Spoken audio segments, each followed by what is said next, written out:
The latest edition of the College Football Playoff Rankings came out last night. Your top four: Ohio State, Indiana, Texas A&M, and Georgia after their big win over Texas.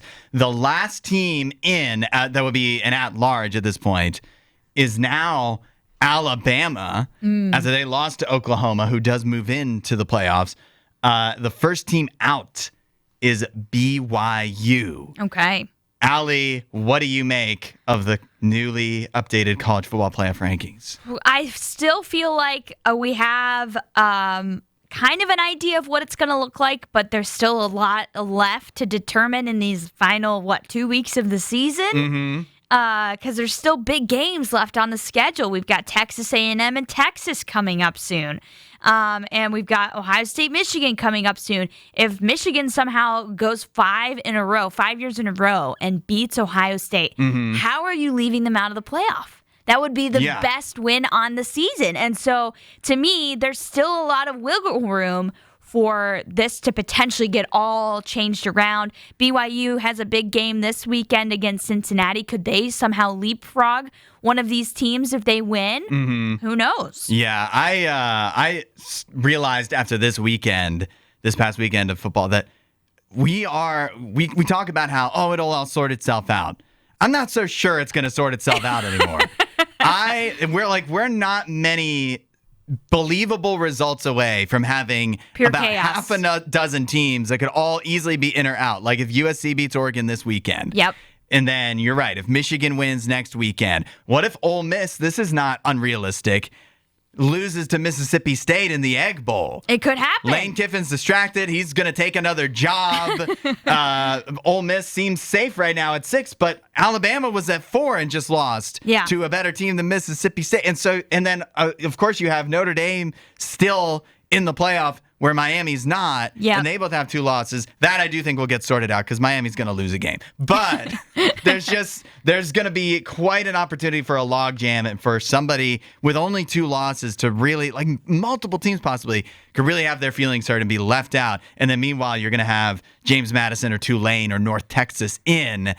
And also possibly like Virginia, and that's going to feel ridiculous. Yeah, it would feel ridiculous. One thing that I didn't like that they put Texas ahead of Michigan. I would have brought Texas down just a little bit because you still have Michigan and Virginia with 2 losses behind Texas with 3.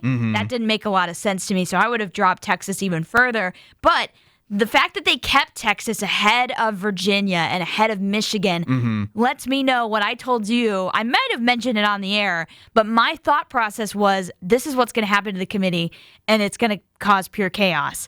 Texas was going to lose to Georgia, and Texas is somehow going to beat Texas A&M at home because that's still going to happen. They play so much better at home, and they had to play Georgia on the road, and so they're going to beat Texas A&M. And now the committee's going to have to decide because Texas A&M's their number 3 team. What are they going to do? Texas not making it in. You think they're going to leave a 3-loss Texas out? Yeah, there's too many. Like if things were different and more teams kind of wind up, like if it would take so many teams losing ahead of them, right? Even though that would be an impressive win over Texas A&M, there's just, like we just mentioned, there's just too much of a logjam of potentially a bunch of 2-loss teams that I don't think they could justify that. They might find a way, though. Yeah. But I still, it frustrates me that the committee, like in the after interviews and everything, they said that the reason Notre Dame and Miami are still not even close to each other is because Notre Dame's losses are to 2 top 13 teams, and Miami's losses are much worse. Okay. And I'm like, yeah, but you're not. I guess you could wind up playing James Madison in the college football playoff, but you're not going to play the bad teams that you lost to. Yeah. You're playing the good teams that in Miami's case that they beat at the beginning of the season. Sure. And that Notre Dame didn't. And I still think Notre Dame is one of like the 5 best teams in the country. Yeah. But they can't be ranked like it because they don't have the wins to show that. Right. So I don't want to punish Notre Dame for scheduling Miami and Texas A&M. Yeah. But it always comes down to like, if they played head to head and they have the same record, it needs to count. And there's nothing else in Notre Dame's resume that's like, well, they're clearly different than Miami. You're saying because they're losing to Miami is a better data point than Miami beating them. Right. Is basically what you're saying, which makes absolutely no sense. No, it doesn't.